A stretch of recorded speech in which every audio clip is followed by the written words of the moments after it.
So I'm out here in the garden today. We got a lot of rain last weekend, well this last week, and my tomatoes have completely shot up. This is the last time I tied them off, and that's where they're at. And this is a cattle panel trellis. These squares are, I think, 6 inches. No, sorry, I think they're 5 inches apart. So this shot up at least 12, 14 inches just in the last 4 or 5 days. So I've got to do some trimming. I'm doing a single stem out of the ground, and then I'm branching off. I'm letting the suckers grow out so I can just fill this entire trellis. So I'll show you what I've got. This is the new tie-up method that I'm using. So gun that we got here has its own little roll of very, very thin plastic, just strip tape, a staple. So it grabs it, you wrap it around the branch, you close it up, and it crimps it and staples it off to the trellis or whatever.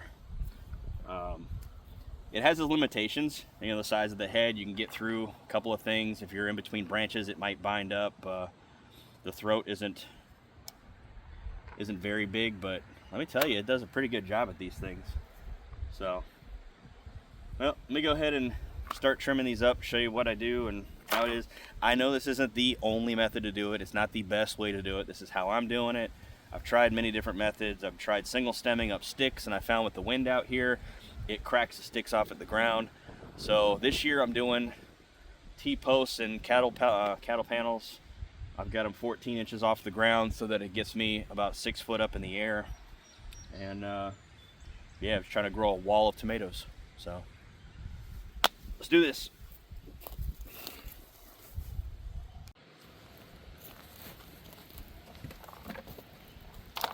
So I've got little suckers here that I'm pulling off. But since I'm going to bend this branch over to the side and fill up the left side of this cattle panel, since I didn't plant any tomatoes there, I'm going to train this to go this way, and any of these suckers I have coming up, I'm going to let them shoot up. So I'm going to get rid of this, get rid of this. I'm going to let this sucker grow, and I'll keep training this sideways. So any more on this one? A couple small ones here. I got fruit stem. All right. So I'm going to train that way. Could have gone tighter with that.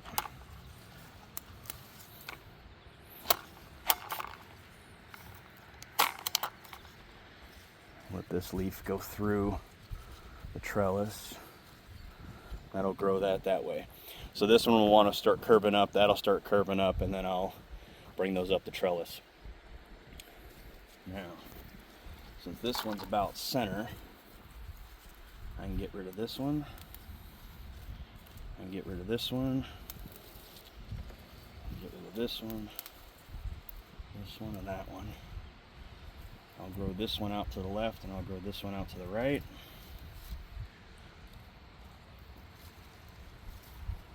This one's coming off. I'll go ahead and get rid of that one. And I'll grow that one up. Alright, so I'm going to train this one here.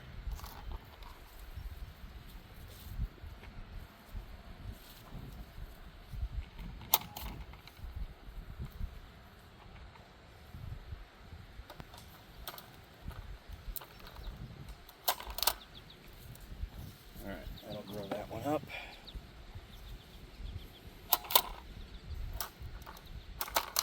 I'll grow that one up.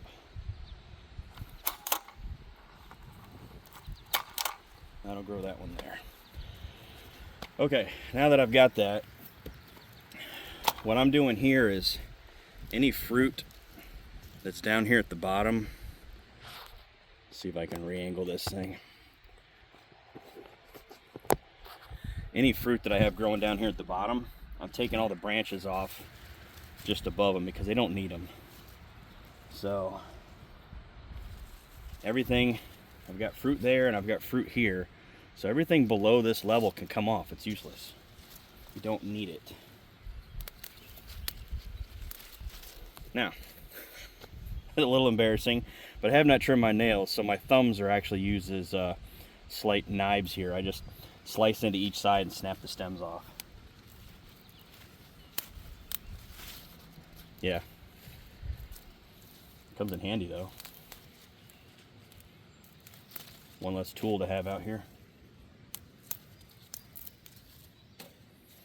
And what this is going to do is going to allow airflow in the garden. It's going to keep a lot of pests from being able to hide. And it's going to focus a lot more energy on these fruit development. So all these I'm going to take off too.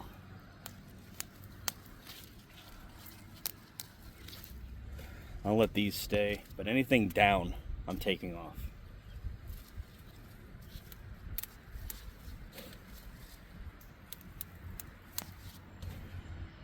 All right, so I'll let all these stay. So for now, all I've got is this one, this one, this one, and this one growing fruit. Actually, this one too here.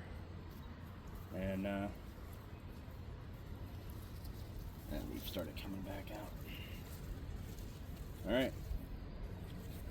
So we'll see where that growth gets us. When these start developing fruit here, I'll pull all these branches off. That one's growing. This one's going to come up. When these start growing up, I'll take these branches off. All right, just got to go down the line and do the rest.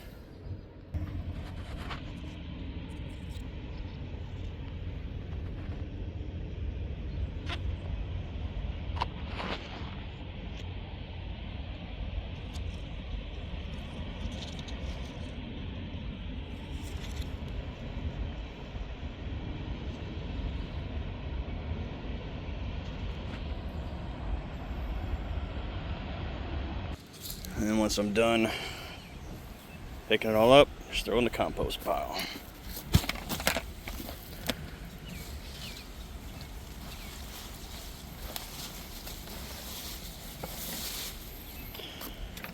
And eventually I'll turn it.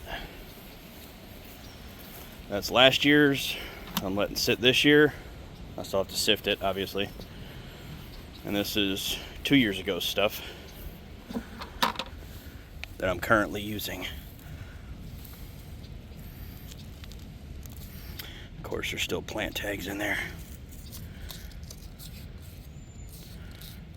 Hi, sugar. Yep, this is a compost that I make.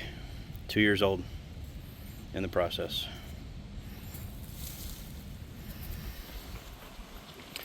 That's sheep manure I get from a very local source, probably a block down the road.